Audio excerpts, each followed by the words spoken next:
We know that what we are proposing is different, but breaking down barriers for representation takes change. Politics like we've never seen it before. Parliament has become an increasingly exclusive arena, reserved for those with the pedigree, the finances and the support systems that allows them to be full-time, always on and available. Lucy Bradlow and Bronwyn Bock have launched their campaign to run as Australia's first ever job share candidates at the next federal election. Butter, sugar. See what we've got on the ingredient list. Many mothers with 3 young kids wouldn't dream of putting their hand up to be a politician. So this is a half a cup. Right now, if you're not willing to work full-time, be always on, always available, working 70 hours a week and 22 weeks in Canberra, you can't participate in the current model. Without a change in the system, this is not something I would consider.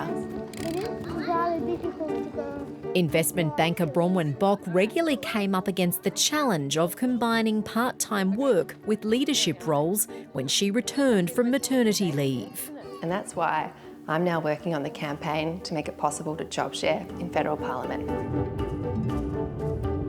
But it's an idea that doesn't just appeal to working parents. It's not just about women, it's about a huge range of people that could make Parliament at all levels more diverse, more inclusive and more representative. You're on a tree?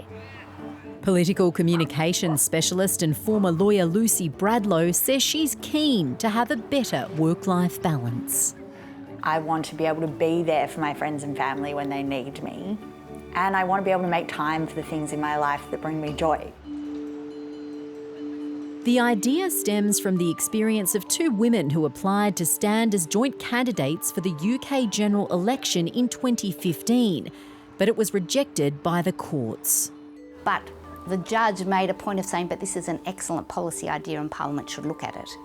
And I began thinking about this within our own constitutional system, because we have a different constitutional system, and I looked at our electoral act, and it's my view that it is possible for 2 people to nominate to be the representative for an electorate.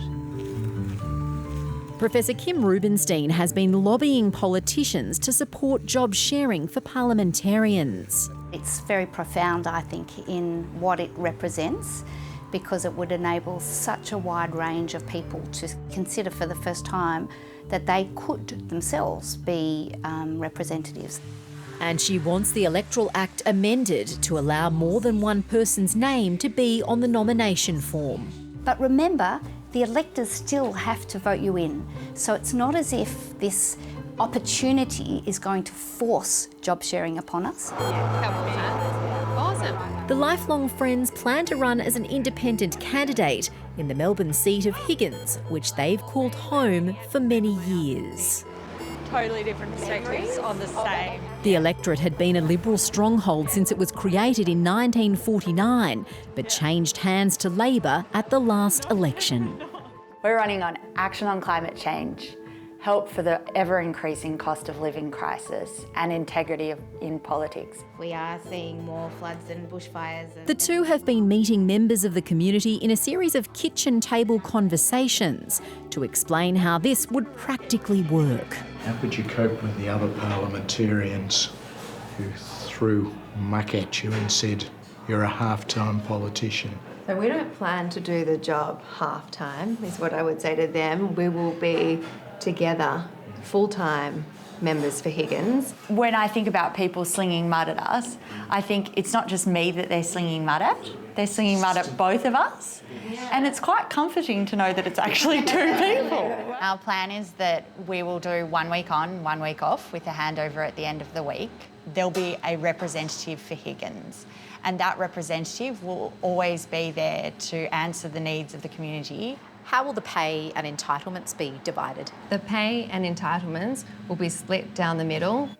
The pair say fundamentally they have the same views, but a pre-written conflict resolution strategy will help them navigate disagreements. We'll have an organised system in place, organised conversations and mechanisms to work through that as you would in any other corporate environment. They're hopeful voters in the seat of Higgins will embrace the idea. one of many who is a bit jaded with politics as it stands at the moment, and I'm open to something new. Some new faces coming into the political sphere, and also those that have clearly been successful in their previous lives, corporate lives outside the Canberra bubble. But not everyone is supportive. I think having a job sharing arrangement in federal parliament would be completely unworkable. Nationals MP Darren Chester is on a parliamentary committee which does a review after each election to ensure our political system is up to scratch.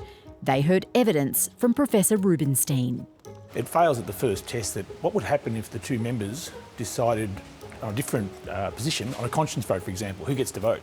The committee identified the need to improve representation, but didn't put forward job sharing as one of the recommendations in the final report. I don't think voters would warm to the idea. I can tell you now that if I was a candidate in an election and my opponent were two people looking to job share, I would find that campaign very easy to win. I would just have to demonstrate that I'm 100% committed to the job and they're only going to work half-time. In a statement, a spokesperson from the government said it was wanting to improve the parliamentary workplace to ensure people from different backgrounds and walks of life can represent their communities, but that it was not considering the proposal for job-sharing parliamentarians. I think that we need to consider job sharing as a structural change that gives us more possibilities of having a fully equal parliament in terms of men and women. Professor Rubinstein says without a change to the Electoral Act, it's still possible for two people to cram their names onto the nomination form. But if the Australian Electoral Commission rejects it, the candidates could contest that decision in the federal court, a move Ms Bock and Ms Bradlow have vowed to do. I think the likelihood of a court examining this is high, and I think that's a positive thing in our system of separation of powers.